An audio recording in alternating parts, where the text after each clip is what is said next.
In this video, we're going to derive the cosine angle addition formula, and we're going to use a lot of the same pieces as before, so you actually see the same diagram that was here.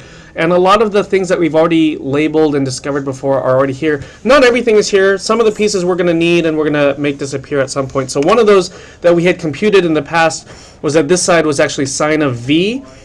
And we're going to look at the right triangle that's right here and look at the angle u. We had discovered that there was this angle u before, but look at this side length of the triangle, call that side t, and now you can use the definition of sine, and so sine of u is opposite, which is t, divided by the hypotenuse, which is sine of v, and so in this equation solve for t by multiplying by sine of v on both sides, and you have t is equal to sine of u times sine of v.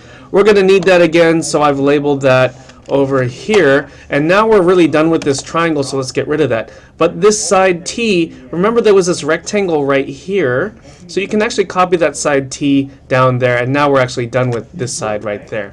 There's one other thing we'll look at, which is this big right triangle. We actually looked at that in the past as the last part. We're looking at this first now. And look at this side length s, and so you have this angle, we saw this angle before, u plus v. There's this adjacent side length of s and the hypotenuse of 1. This is going to call for cosine of the angle u plus v. So cosine of u plus v is the adjacent side, which is s, divided by the hypotenuse, which is 1.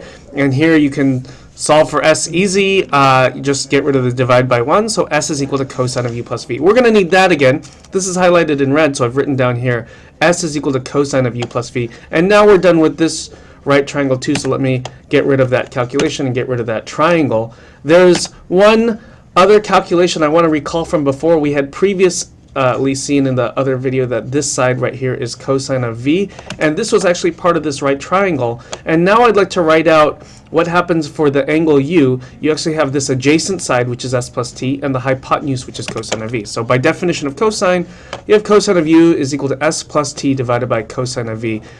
And here you can multiply by cosine of v on both sides, so you have cosine of u times cosine of v is equal to s plus t. Now, just rewrite this equation. Okay, the left side stays the same, but plug in for the s that appears right here. Plug in cosine of u plus v, that's in red.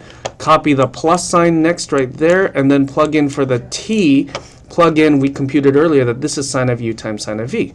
Now all you do in this equation is solve for cosine of u plus v. So in order to do that, subtract the blue thing on both sides, and this is the cosine angle addition formula.